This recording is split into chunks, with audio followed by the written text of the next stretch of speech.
Hi, guys. Greetings from beautiful Sicily. I do apologize you didn't see the webinar directly after the recording of it on YouTube. We actually forgot to press the record button, so hence we're doing this especially for this purpose so that you have it at hand. And yes, it is about in my understanding, the origin of clenching bruxing and all the teeth damage. I do talk about it with confidence because we do utilize this understanding and incorporate in treatment, and patients do not have a reappearance of the symptoms. So I do believe we've actually found that trigger. So let's start with some theory. Okay, okay. There we go. Sharing. And let's put this on. Wonderful. So um, let's go back one slide. So yes, here we are. This was the subject of the webinar, and we're going to literally just repeat the whole presentation for you. So the aspect of the path of the air from the nose, ideally into the lungs, meeting the tongue along the way, and the body trying to get this out of the way to continue to breathe in my understanding and the experience is the actual trigger of why we have to brace, clench our teeth, and if this continues for a long time and is not addressed, will eventually turn into bruxing. So it was a core of my thesis for implanto prosthetic thesis when I was doing my master's in implantology, because I did want to already, share this understanding. Now we are converting this thesis into a book so that hopefully a lot of young clinicians will just know what to do step by step. Because it was written 6 years ago, and honestly, none of the patients got worse. They only improve because it's very safe. It's very predictable. So yes, this is one of my favorite quotes from Leonardo da Vinci: that nature does not break its own laws. So basically, we do always observe, endlessly. We do get things wrong. We just need to reevaluate and improve, always bearing in mind that, nature really knows what it's doing. Lovely. So this is what you may see within your dentition or anybody else, and you may wonder what happened here. Like why my teeth are so worn and other people's don't. I used to have such beautiful teeth. They are worn, and sometimes they're changed their positions. They are migrating because of all the forces of clenching and bracing. And today you will have that insight, which not many people have, and our absolute mission is to make it a common knowledge.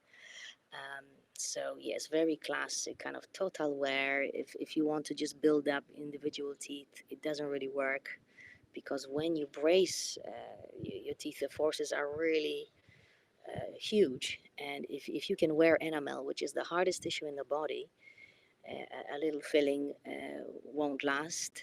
Porcelain is stronger, but also that can be worn, because basically your body is fighting to continue to breathe, to stay alive. So the damage is really of secondary importance. Also, you may wonder, why do I have these grooves in my teeth? Or what are these little indentations just above the gum level? So those little indentations above the gum level, they are called abfraction. A fracture that is kind of through pushing out a tissue. When we clench and brace, you can imagine like you would just squash a ball, sit on a ball. At the very curvature, the elements are pushed out, abfraction, fracture out, and hence you see it in multiple teeth. If it's in a single tooth, it may simply just stand out of the whole arch, hence it gets more pressure than the neighbors. But if we see it in multiple teeth, that means that the whole jaw is working very hard. Now, the erosion, that means that the acid from the stomach is introduced to the mouth. This is also one of the features of obstructive sleep apnea, where the tongue completely closes the journey of the air going, from the nose into the trachea, into the larynx, and I will show you a very good image, and you will understand what happens basically behind the larynx, and the trachea is the esophagus. So if you suddenly close what is above the two pipes, the lungs are sucking in the air. And if the roof is closed, they're going to pull out the content from the stomach. And when you do finally open your mouth to gasp for air, that content is introduced to the mouth. Hence, we have these features on the teeth, kind of dissolving of the structure of the teeth. It's a very strong acid because enamel is the hardest tissue in the body, and it takes a lot to create such an erosion. When we have a combination of a presence of the acid, stomach acid in the mouth, plus bruxing and clenching, the tooth loss is much faster. It's called attrition. Also, often patients wonder why, after my orthodontic treatment, things are moving again. I mean, okay, I forgot to wear the retainer for a little bit and it's all just lost. Everything started to move back where it was. When the orthodontic treatment is designed in a way that shrinks the space for the tongue, it's going to fight back because it needs to come out of the airway so that you can breathe. Hence, even if you cement, a retainer to brace them together, the whole block is going to move because your breathing is more important than straight teeth. Now in orthodontics, there is a huge shift. We don't want to extract teeth anymore. We want to grow the patients. We want to uh, build you to your genetic potential of the width of your teeth arches so that it can accommodate the tongue that doesn't have to be pushed back or fall back into the airway, causing closure and basically suffocation. This is a lovely little image where it shows the body of the tongue being surrounded by teeth. And when we do have to thrust it out of the airway, it's going to push the front teeth forward. And now, if we have a situation of patients with periodontal problems, when the teeth they are not surrounded so well by bone, and they are, if you push on them, they're going to move faster. They're going to protrude. They're going to lean forward, and you're going to notice that it gets worse with age because these forces continue every night. And on the lower image, you see it's called a lateral open bite, meaning an open bite on the side of the teeth. Because when we have a very, very deep bite, when your upper teeth really fall very deeply under the front teeth, uh, the teeth are really blocked from movement. So what the tongue will do, it's going to push sideways and it's going to push in the teeth. It's called intrusion. It pushes down the teeth so it can have a room to accommodate itself so that actually the air behind the tongue can pass. So we're going to experience these symptoms. Now, if in orthodontic that understanding is taken into consideration, we understand we need to create more space for the tongue. We cannot just simply extrude back the teeth and brace it. We need to address the reason for this open bite in the first place, which means the tongue is thrusting, it doesn't have enough room. So let's create it. Mhm. Lovely. So here are some beautiful anatomy images just to display to you. This is a very large muscle. Tongue is actually the strongest muscle in the body, and it is the first muscle that is created even before the heart when we have a fetus in the womb. It has muscles going, in multiple directions, so you can, speak different letters. You can swallow. You can, chew, breathe, and masticate the food and push it down to the esophagus. So it has a lot of directions it need to freely move. Hopefully, when we don't have a tongue tie, and I must say, a lot of bruxing and clenching patients, you see the tie, and just releasing it, it won't suddenly grow you. It's a little too late. It makes sense when the child is growing, obviously, even feeding, that's the best. When you see a big tongue tie release, you should really free it so that the child can eat properly, develop properly, breathe properly. It's all hindered if the tongue doesn't have the freedom to move and actually expand the teeth arches to grow horizontally in all directions. Um, but when we have an adult patients and the damage kind of is done, we have to help them to grow. We can do it through orthodontics. And when we have patients who really lost the structure of the teeth and we have nothing actually to push, we need to build them up in a way to give them the maximum possible airway volume that the musculature can accept, and that will take it out of the airway. It's a lovely image here on the right where you can see the wall of the esophagus and the root of the tongue being very close. Now, if you can imagine patient laying down, the gravity is against you, so even sooner it can create a complete closure. Now, when that happens, I will show you one little graph in a minute, but don't worry, there will be just a single graph to prove that the tongue is actually the first muscles that is being lifted when the closure took place. And all of these surrounded muscles that you can see here that help the jaw to stay up are working very hard. So here you can see all the surrounding muscles that have an impact on the movement of the tongue. Is it falling back or are we pushing it up? You can see the hyoid bone, which is positioned here. All of these, when you have attachments of the bones to which the tongue is attached. So if you move that bone, it has an impact of where it's going. So on the lower right image, you can see uh, and just have a little notice. There is this long muscle that derives from the small little bone, yes, at the floor of the mouth. It's called the hyoidum bone, and then we have a little muscle that goes all the way up behind the ear, and you can see a processus styloideus. Sometimes when that muscle works very hard, this little part of bone can really mineralize and become very long because the ligament start to mineralize, and patients have it's called start to develop, it's called an eagle syndrome. So when you turn your head, it start to actually impinge and it starts to hurt. It can impinge the muscles, but the worst is when it starts to impinge also the vessels that bring the blood into the brain, and you can actually feel a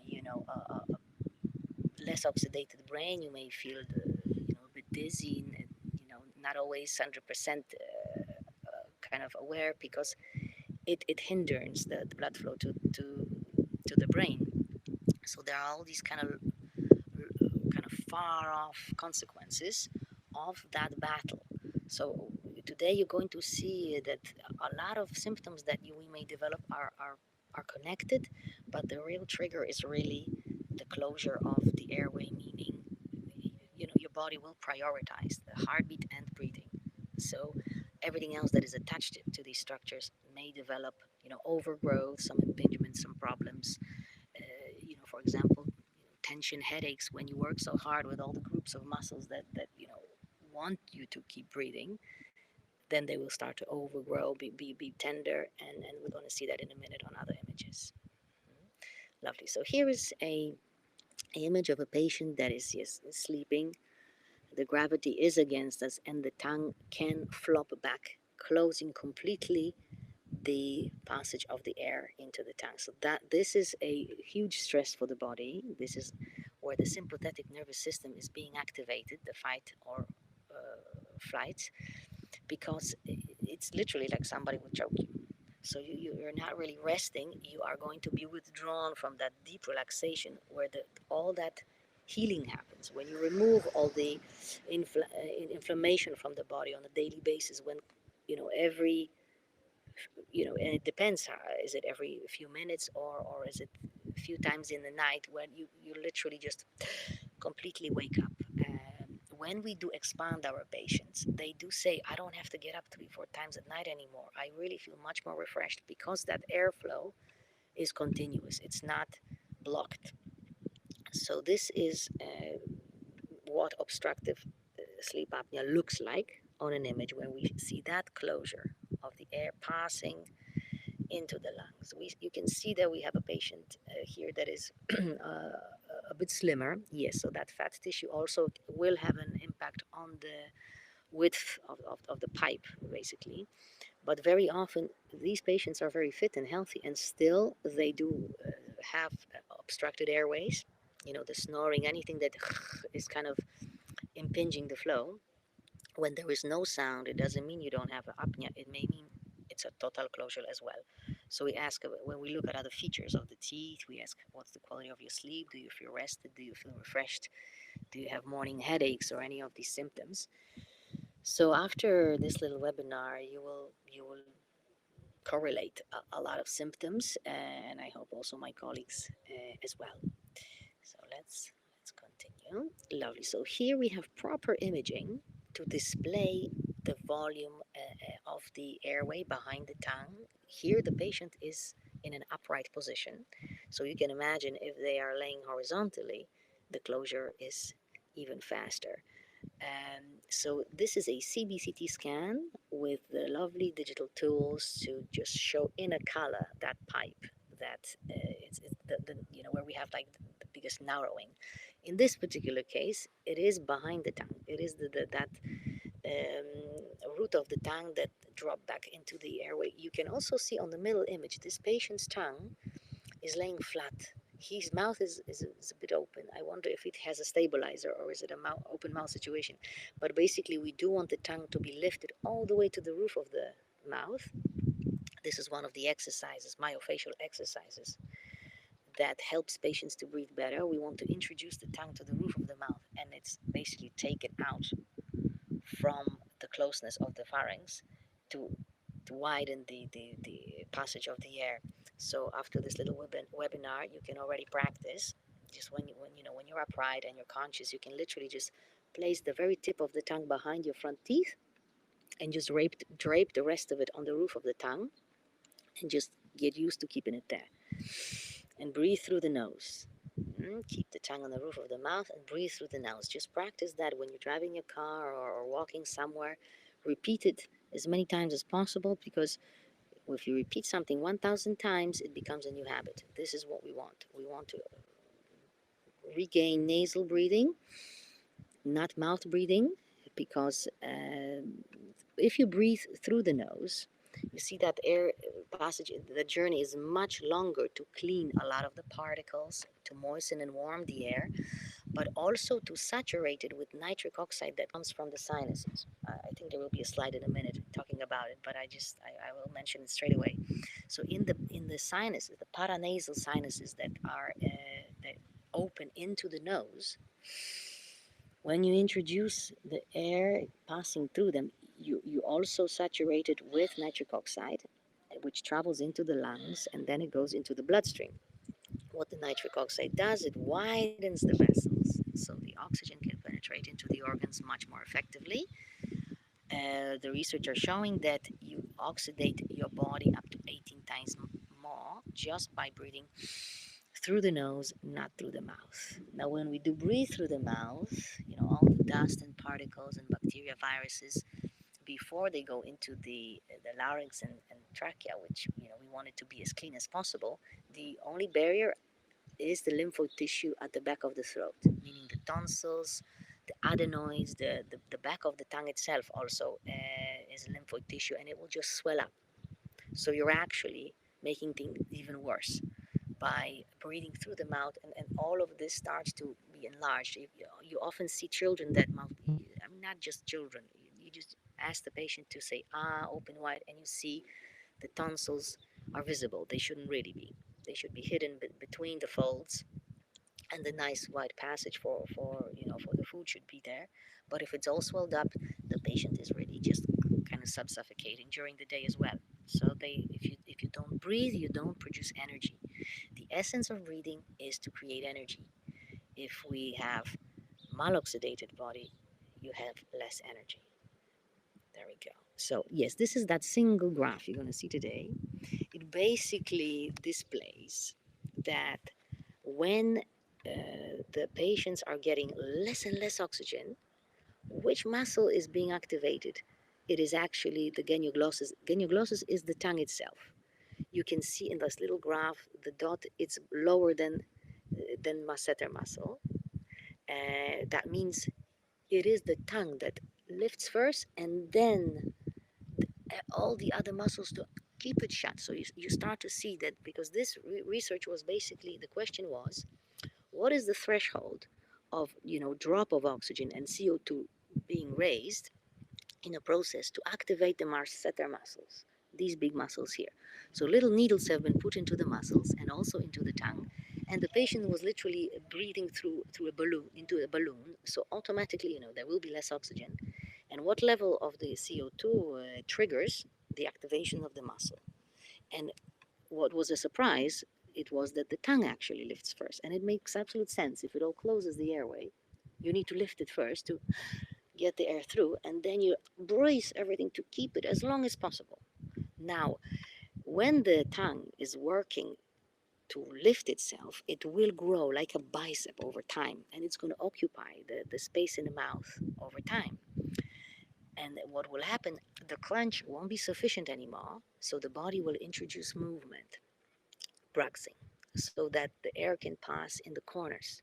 So at least this way the air can get in, but that will dramatically start to reduce the height of the teeth, and all in all, the volume for the tongue overall shrinks. So these problems start to really perpetuate. The symptoms are getting much worse. You get the worse sleep, you're more tired, things are just getting worse. You don't self heal so bad, you start to accumulate inflammation in the muscle, everything hurts. And obviously, having impinged airway, also we lean forward to breathe better. So the neck pains, all the kind of back pains, and that inflammation also accumulates in those muscles. It doesn't leave you, so everything just kind of goes worse. So we need to recognize these symptoms fast and help the patient quicker, and they really recover very quickly. If we have patients who suffered 30, 20, 40 years, obviously it will take a little longer to undo the damage, um, but it is possible because we've managed to achieve that, and our patients, they really get another life. I do say it with confidence because we see that happening. Okay, so another little feature that clinicians and you yourself can see in the mirror is those little grooves on the tongue. That means I don't have enough space. I'm squashing in between because I want to just drape myself to lift the back of it from the airway. This is a very significant feature of obstructive sleep apnea. Up to 70% who do represent this have a total closure. Definitely some degree if you do see those, because you see over time that tongue will grow and it will impinge even more. Then we have more teeth wear, intrusion, all the problems. So they will be more pronounced. Mhm. Yeah, so this is just a little wording that basically says that masseter muscle was secondary. Yes, these muscles, they were secondary activated to the tongue itself. And all these groups of muscles are kept to just keep the jaw lifted so that you can continue to breathe. They were a brace for lifted tongue. Yes, so these muscles here that keep the jaw shut, you can see the big temporalis muscle here at the side of the head. So often patients wake up in the morning like really unrefreshed, and even the headache because the brain tissue itself is not oxidated. But then you also can develop tension headaches because these muscles really work very hard. When you have a relaxed body and it suddenly starts to break, the forces are very very big. So you can see those square faces, and these muscles, they work very very hard, and they can literally hurt.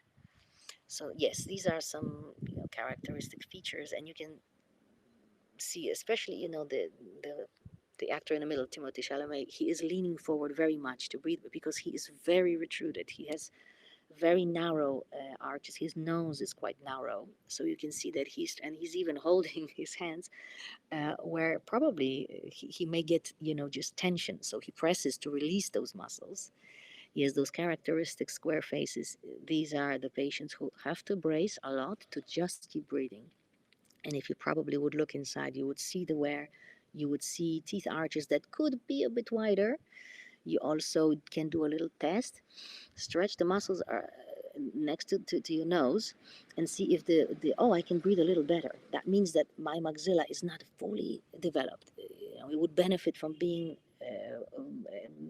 to grow a little bit wider because the maxilla at the same time is the floor of your nose. So if that is very narrow, everything is just squashed, and then children are more inclined to open their mouth to breathe because this is very narrow, a bit harder to breathe, so it becomes a habit. And now when you breathe through the mouth, your tongue lays on the floor of the mouth, and it doesn't go up to stimulate that horizontal growth of the maxilla. So it flops there, and obviously yes, the dust, the particles, everything swells up, tonsils, and it's just the direction of the growth changes. Because when we have narrow maxilla, I'm just going to this a bit.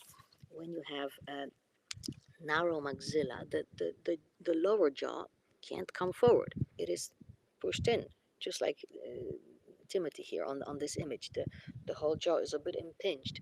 So when we do widen the upper jaw, the lower actually with the body of the tongue has a chance to come forward.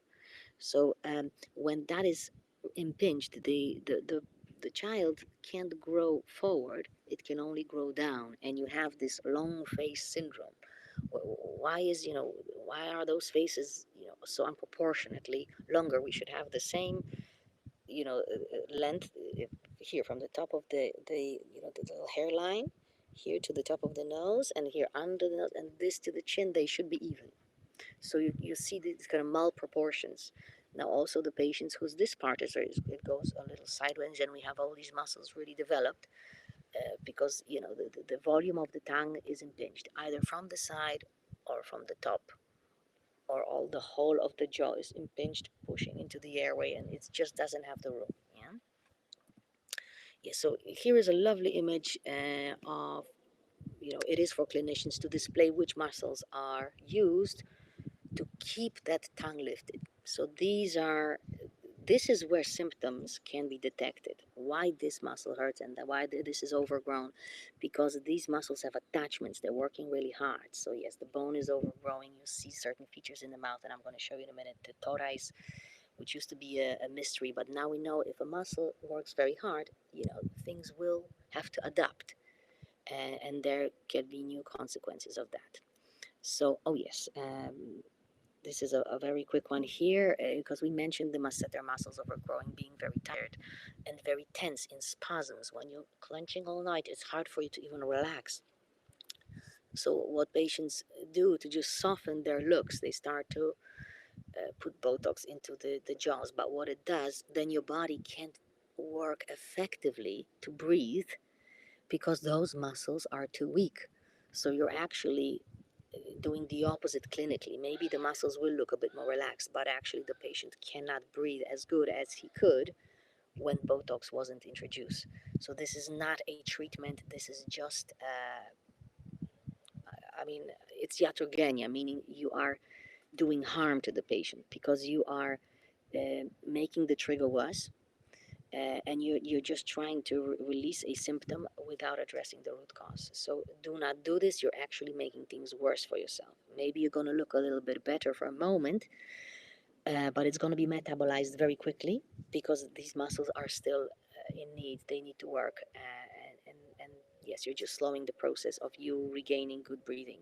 It would be better to do myofascial therapy, meaning strengthening the muscles inside, the soft palate, to just tighten it so that, and also positioning your tongue elsewhere so that the air can pass.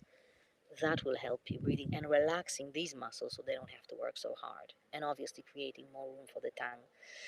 When we treat our patients orthodontically, we see all their muscles, their faces just really change. The proportions are getting better, but also the muscles are not so tight, not so pumped up. They just, and you're really changing those features by addressing the root cause. Yeah? Lovely. So in here you see the muscle that often is very tender. It is inside of the jaw, and it can be very painful. So you sometimes see little videos that you just go in and press to release it, and that's the anatomy. It is used to bring the jaw forward, to shut it, to lift that tongue, and work very hard. These are very fine small muscles, so if they work a lot more than they're designed for, they're going to really hurt. Okay, because when you have a huge muscle, the force can be spread on a bigger surface, but if it's a really small one, it's gonna really be painful. Mhm. Lovely. Okay, I honestly love this image. You can see now these muscles deriving directly from the body of the tongue all the way to the top of the roof of the mouth, and also it goes to the closeness of, you see there is an ear canal there. You can, that's when we have the problems with blocked ear, often, because all of this is working really hard. And also you can develop tori. Let me see if this is, yes, so in the middle here at the top of the mouth, you can see this little elevation. This is the bone that has become thicker to accommodate all this work the attachment is doing. I'm going to just go back to this image. You see that muscle there? This is where it's attached, and because it works very hard, some patients who have this, who are more prone to kind of bone overgrowth, they can develop quite significant toruses. It's called torus palatinus. You can also have you can also see the tongue thrust here. So you see kind of narrow arch with spacing between the teeth. That means that the tongue is pushing out of the airway, it's thrusting, hence the spacing, and the teeth leaning forward. And you have the torus palatinus, meaning that that has been going on for many, many years. Many years. And then here the treatment is correct. You can see that the arches have been, widened, and I don't know if it's just the image, but it looks. I mean, the bone wouldn't change so quickly, but it looks like it's maybe a bit smaller. But this is the correct approach. More room for the tongue, not, God forbid, squashing those teeth back in. It'll just make things. You need to create overall bigger volume for the tongue. So you do go sideways, and you just along the new arch, you just mesialize the teeth so that they all look aesthetic, and you close the gaps. So here, basically, this is also more for clinicians, but it just displays, attachment of a muscle, the ligament. This is an image taken from an implant course where we so desperately want to grow more bone, and it just shows, that where the muscles are working very hard, the bone will become thicker and elevated.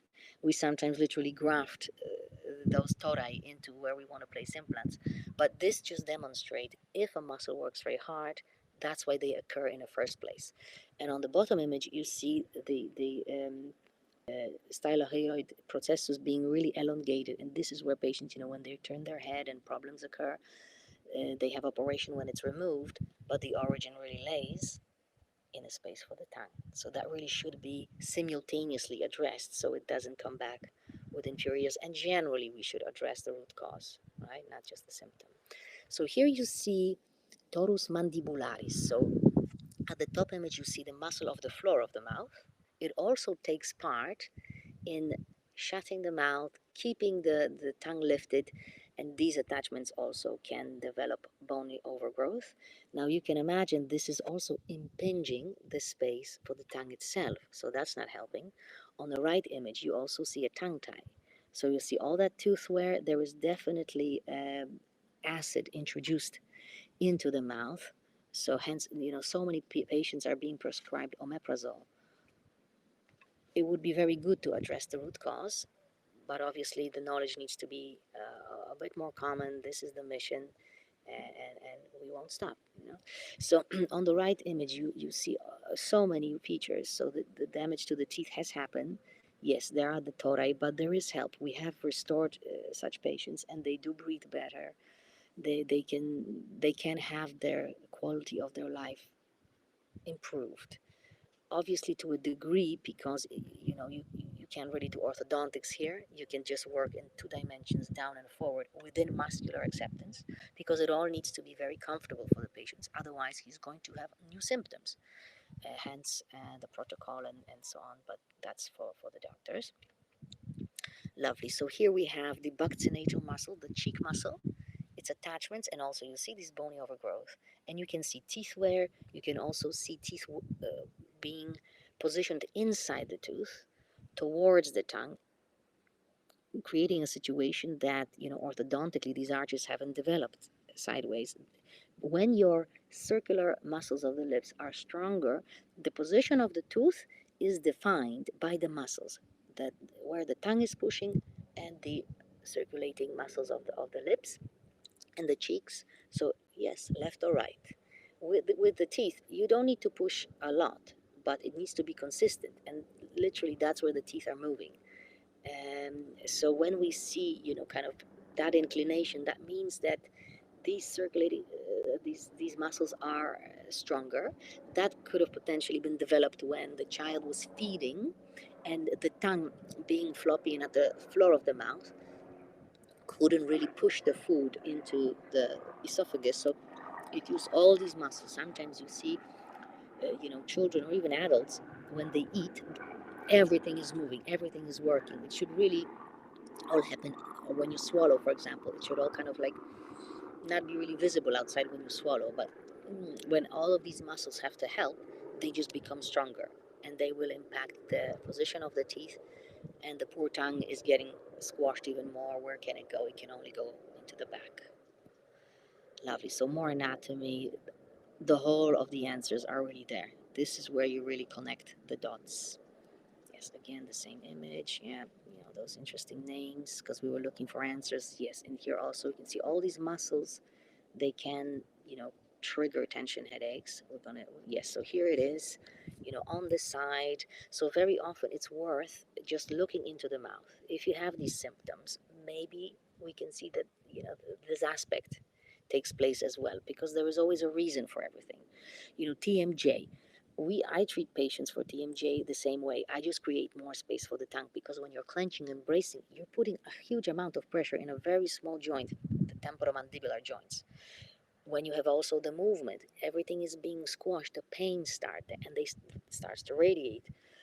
I do not wish to nobody to have pains in temporomandibular joints. There are a lot of nerves next to it. The little disc in between the two bones can be, pushed out and impinge those nerves. Uh, the life is very miserable. Patients who are on the TMJ support group, they know the story very well. It's really hard to actually enter it. I do mention to patients, if they want to look for support, they can go there. However, not to spend too much time there, because it can really get you quite depressed to see so much suffering. Hence, we're doing these videos, to be available also for clinicians. That actually, in essence, there's so much Invisalign out there. Just use it to create more space in 3 dimensions for the patient, and you can help them in all other ways, because this is a cascade. A lot of health problems derive from compensating being continuously choked. I mean, simply, if let's say you have this situation at night, yes, somebody is, choking you, and you're not really resting and digesting, you have so much adrenaline, your blood pressure rises, your, the sugar is being released. You become insulin resilient. A lot of patients who have obstructed airways, they develop diabetes type 2, they have high blood pressure. But interestingly, when this area is being opened, their blood pressure self regulates. No side effects, medication, and it feels like, have we maybe targeted the trigger? Because we still don't know the true origin of high blood pressure. Could this potentially be it? Same with things that contribute into other health problems. The diabetes is a huge problem now. Obviously, the food is really, really not good nowadays, but that certainly doesn't help. Yes, when there is this constant stress at night. Also, it's quite noticeable, and I'll just mention it here, that a lot of our female patients who, and I was actually told that before I started to do ortho, that they do fall pregnant. And it was such a mystery. And I wondered, could it be that when your sympathetic nervous system is not activated, but actually you can go into the parasympathetic mode where you sleep, digest, and procreate, your body actually can focus on, sustaining pregnancy. And I do have patients who, bring their little ones, and they tried for many years before. And I'm not saying that, that was the reason. However, I cannot deny it, because the whole of the hormonal system relaxes, and you can actually sustain the pregnancy. The best image out of this whole webinar, you can see here when the air is traveling through the nose into the larynx, and food behind the tongue into the esophagus. So yes, we want to use the mouth for eating, nose for breathing. They do cross in here, so we don't want that impingement for the air. We want to get the tongue out of the way. We want to restore nasal breathing with all its benefits. And also, when you are in a sleeping position, if there is a bit of impingement, your body will encourage you to sleep on a side way. It just flops that tongue to the side. Hence, when you have the safe position for unconscious patients, you put them on a side, yeah, so they can actually breathe. The real closed patients, some of them are not able even to sleep on the side. They only can fall asleep on the belly. That basically takes the tongue to the front, doesn't it? So yes, these features can be recognized even in little kids, if you can just observe what they're doing in their sleep. Mhm. Lovely. So the benefits of breathing through the nose, nitric oxide. So the air is being warmed, moist, filtered. Nitric oxide is being introduced that has antifungal, antibacterial, and vasodilator properties. Mhm. Lovely. Some more images of the soft tissues in the proximity of the root of the tongue. We can see the uvula, the soft tissue.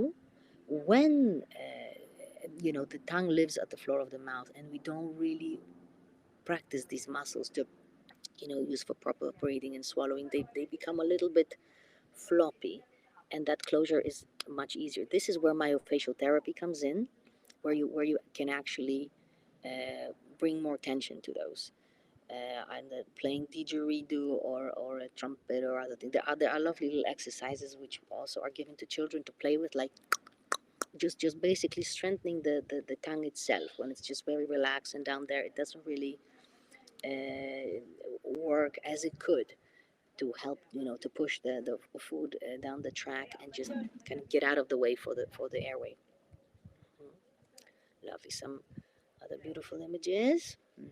Yes. So when things are underdeveloped, when we have a narrow jaw, also the tongue is attached, the nose is attached to it, and we have this saying that nobody's symmetrical, but maybe there's a reason for it. When we start to treat patients orthodontically, they do regain a bit of symmetry. And I'm not saying I'm a plastic surgeon, but some things are being triggered. Epigenetics, it means the stimuli from outside that has an impact on gene expression. So orthodontic stimulation, when we design, okay, this side of the tooth of the arch is a bit flatter than the other, so we grow it more, and we start to actually stimulate growth of the whole of that section of the jaw. And but when we have a patient who lay flat, we can sometimes see that disproportion. It could be after trauma, but very often it isn't. It just never grew properly.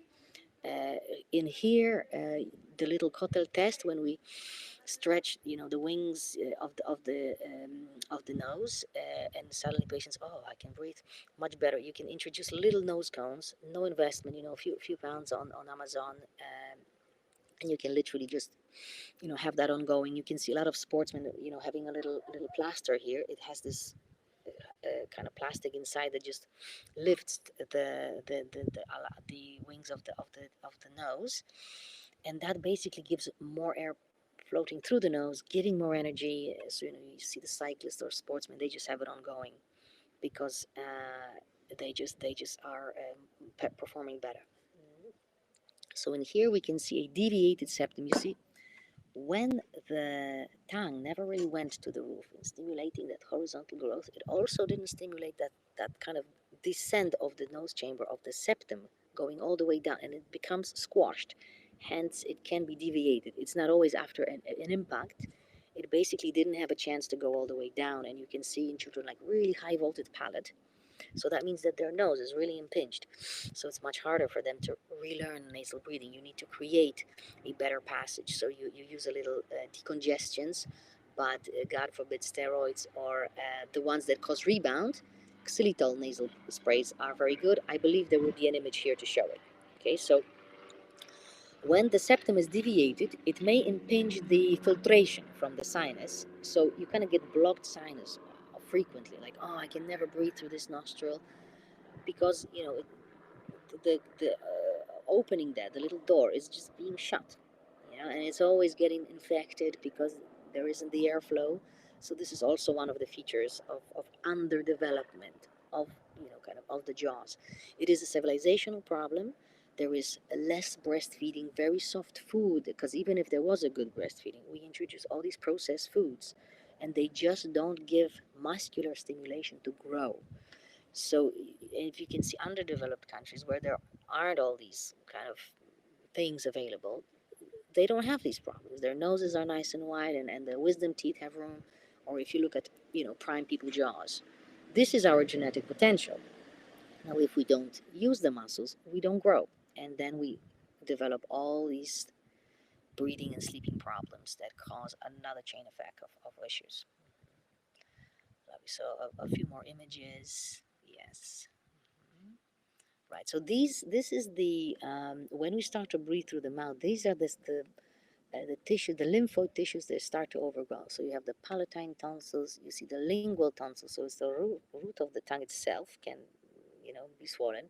And then we have the adenoids, the pharyngeal tonsils, and also the tonsils around the Eustachian tube. This is with the little purple feature.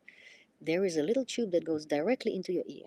So some patients, that I can never really, I always have a problem with this ear and it gets blocked often. It is potentially because things were not developed fully and they're just a bit hinged, and proximity is a little too close, and then there is a swelling with all the mouth breathing and closure of the passages that normally are open, and they can, release the tension, the pressure of the fluid, or just the air itself. Mhm. Lovely. So here we have some views of the tonsils. On the lower right, we see they are completely removed. Upper left, they do stick out partially, and then more and more along the way, as we can see on the other images.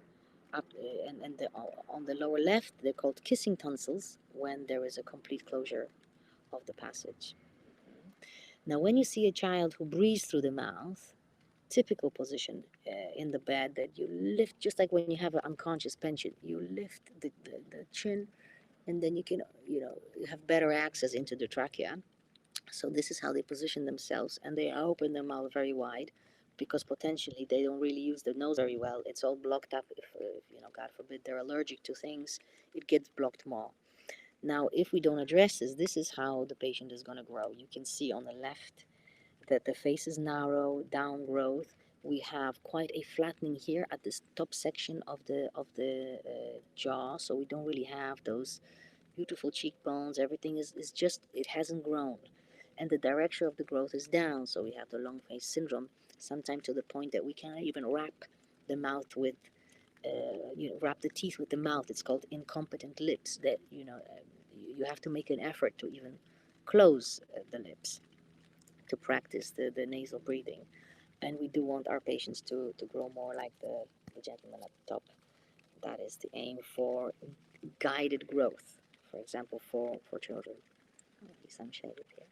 Lovely. So these are characteristic mouth breathing faces. When, yes, the mouth is a bit open, you have the circles under the eyes. It's called venous spooning because this part of the jaw is not developed. You can literally see through the vessels here. So it's a little bit darker, and also you can see the white under the iris, and that is also a feature of underdeveloped midsection of the jaw. Mhm. And the crooked teeth, yes, because everything is narrow. The teeth have their width. They don't have the room to grow. So the treatment is not to extract the teeth.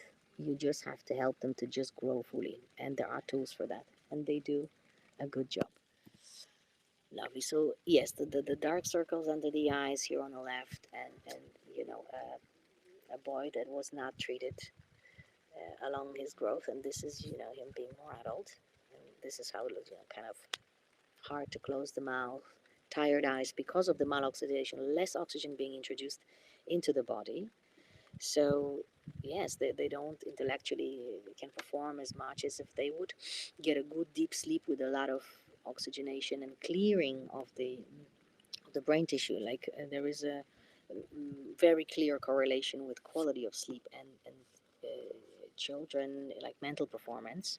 What also happens, you see, in the deep phase of sleep, the third phase of sleep, this is where deep relaxation happens, and often total closure and then, withdrawal. But if you can stay in that sleep when your air passage is still open, that's where in your brain tissue, so you have the neurons, and in between you have cells called astrocytes. They are in between the neurons. They have a lot of important functions, but they do shrink 60%, so the brain fluid can wash out all the daily metabolites.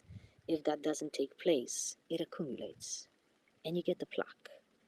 Now, in neurodegenerative conditions, this is a feature that is almost always there, and there is a proven correlation between intermittent, sleep deprived patients and onset of neurodegenerative problems. And I do admit this is why I have started to treat myself. Yes, I do have my Invisalign, and it is my second year. I continue to just expand because actually the increments in this device is 0.25 millimeter. That means you push very, very little. This is the space that naturally is between the root and the bone. So if you push just that amount, it's not painful. So you don't experience pain, and the body doesn't see it as an aggression. They see, okay, this is where your root is here. That's fine. So I'm going to just build a little bit bone behind and dissolve slightly in the front, but it's not aggressive. So you don't get recessions. You actually grow the patient. And we see it all the time. We expand them very significantly, and I do not see recessions. I do see them when patient had braces with brackets, and if the forces were too strong. More traditional type of orthodontics. I know that there are Damien braces; they are more delicate. It was spotted through observation that if we push gentler, the movement is faster and less problems. So it is doable. We don't have to extract it. We can grow, you guys. Mhm. Forward head posture. Let me just check if there is this. Yes. So in here we can see that when you lean forward, that passage behind the tongue opens. So you see, telling the kids, "Oh, straighten your back," but they suffocate when they're very straight. So they will continue to lean forward. You actually need to help them by creating more room for the tongue, and then automatically it retracts. When we lean forward 2 centimeters, it's like 5 kilo on the back. So the back start to hurt, and also these front muscles, they don't get enough tension. They all become all floppy. But body prioritize breathing. So to really address that kind of forward head posture is to target the origin, and they do position the head does retract because you don't have to do this anymore if that was the original reason. Yes, we do have the phones, that doesn't help, but breathing is more important. Lovely. So now when we lean forward, the whole skeleton needs to accommodate to stay upright. So we start to develop other problems. We start to, you can see the lower image on the right. This really shows, that kind of scoliosis in the lower back. Yes, we have all this tension in the muscles. They're just painful. And if you can imagine, let me just check if I have it. Yes. So now when you have that time when you brace and clench, now imagine if you don't have a tooth on one side, the pressure will be more on that side. So what you will do, you want to escape the pressure. So you lean your head away from the pain. What happens to the skeleton? The shoulder goes up, and then the opposite hip goes up. The opposite knee to that goes up to compensate for that. And patients just kind of walk with this throughout the life, and suddenly they develop a hip problem or a knee problem, 30 years down the line. I do say it also with confidence because we have treated a lovely patient who was preparing herself for a hip operation, and she said, "Kalina, I don't have to have the operation." I said, "Excuse me?" This is, you see, this is also all observation and discovery along the process, but it totally makes sense when those compensations have to take place and you take them away slowly, because this treatment is, when you have time, the body has time to adjust to it. This particular patient she didn't have orthodontic treatment, but these, because the changes are permanent, eventually body will get there and you will start to decompensate, which is wonderful. We are still observing to what degree are new compensations going to appear elsewhere, but you certainly never go back that bad. You cannot really harm the patient when you know you have your squashed mouth, and then you go gently down and forward and get the tongue out of the airway with the acceptance of the muscle. So when we have prosthodontic patients, there is a limitation to 2 degrees down and forward. Now orthodontics give us that 3 dimensional, and we can actually go also down and forward in all directions with ortho.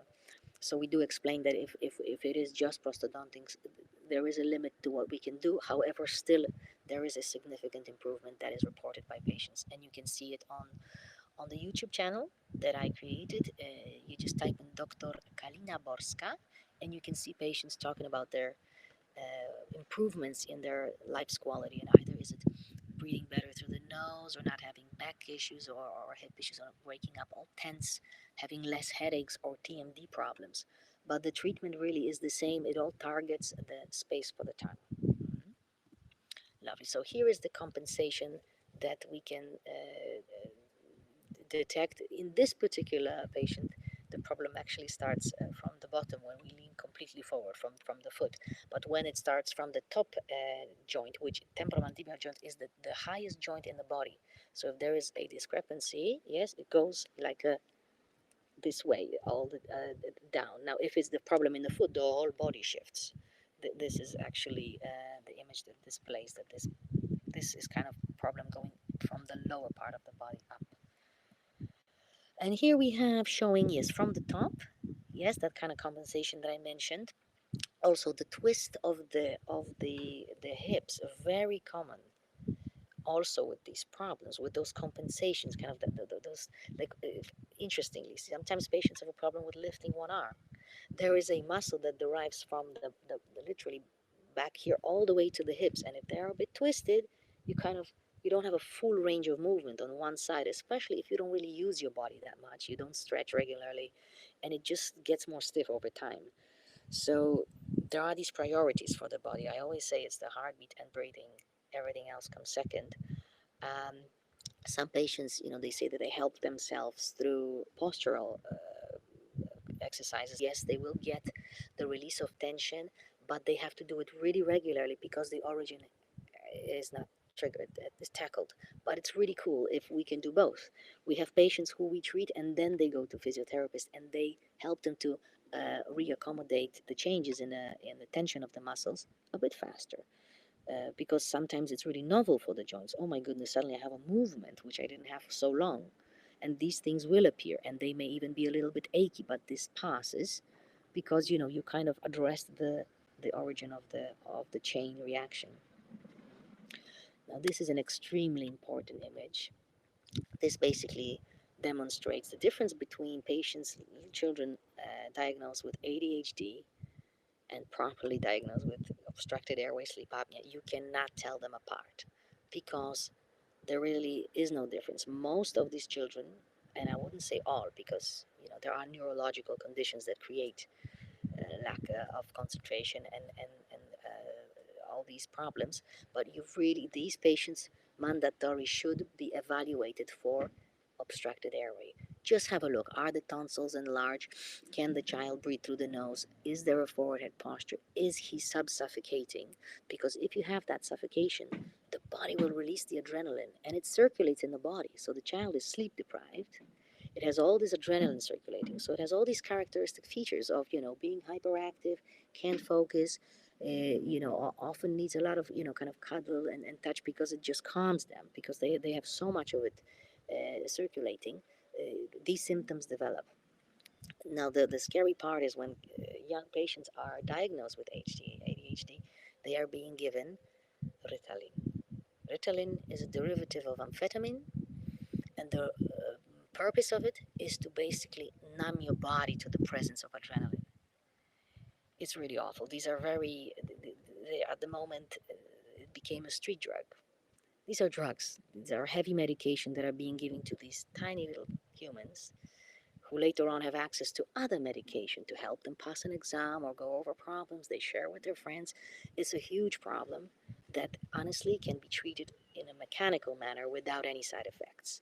And that really needs to change fast. That's one of the missions as well. Let's see where we are. Yes, and here is a lovely example of our patient who we've treated. He himself did this beautiful two images, put them together, and said, Kalina, do what you want with it. I want to help others because he had forward head posture, regular physiotherapy, sessions, and he said even a saving on that part that he doesn't have to do was beneficial. But look how more relaxed he is. His face has changed, but also a lot of things has changed in his life. He was actually promoted and he's more confident, smiling, and he can breathe and sleep better, less regular pain, so you kind of perform better. He's a firefighter, and there was this huge improvement. But and also you can see the gummy smile is gone. because we've widened the arches and there are no recessions, guys. No fear. Any doctor who's using Invisalign can do this immediately. You don't all have to come to me. That's not the idea. I want more patients to just be freed from pain. And we treat in the same manner patients who have really advanced DMD problems, temporomandibular problems, really serious conditions. We do the same thing. You just go out. You just go out, and the patient can also guide you. Yes, I'm happy to wear them a little bit more. I feel better, and with some systems. For example, not that I'm advertising Invisalign, sorry, but I do use it. You have 5 years unlimited aligners. This is the kind of comprehensive package I only use because I want the patient to have a freedom to take it as far as we can to make the most of their treatment. And then usually we build up the teeth that has been worn over time, the little bonding, and this is the effect. Now, this is the last slide on this webinar, and I just, the questions that have arrived, because it was a Q&A, the one that, was repeated, it was about Botox. It is being given on NHS at this point, which demonstrates that the knowledge is really not there yet, but do not do it. You're making things worse for yourself at the trigger. So it really doesn't help. It actually weakens your fight to keep breathing. Okay, no good. Then I remember also a question for children. Your little Schwartz plate that widen the upper arch, and also you need to widen both arches, upper and lower. You can't just enlarge wide the arch, especially if the tongue is not even thought to be positioned at the roof of the mouth. If it still lives down here, if you don't widen the lower arches, problem is still there. So we want to widen the arches. We want to retrain to breathe through the nose, and also myofascial therapy. I think there is a slide for that. Oh yes, oh yeah, there is a more. Myofascial therapy to teach these muscles to be a bit more tense, to swallow correctly. Now those little nose cones and a little test I mentioned. Yes, so you can take a little picture of that. This is to help to regain nasal breathing. This nasal spray is xylitol based, natural sugar, kills COVID very well. So this is kind of what we recommend, just natural. Like you can use essential oils, have a diffuser, something to just encourage you to use the nose rather than mouth for breathing. Yeah, and yes, myofascial therapy. This is kind of the next big thing that I would like to introduce for my patients and myself, and hopefully it will do its job and help you guys. So thank you so much for your attention, and hopefully, yes, there'll be more understanding out there, and you will get the help that is needed. Obviously, if you have any questions, there are these channels you can reach us. But yes, the YouTube is there, and hopefully the book will come out. And yes, we are here if you need us. Thank you so much.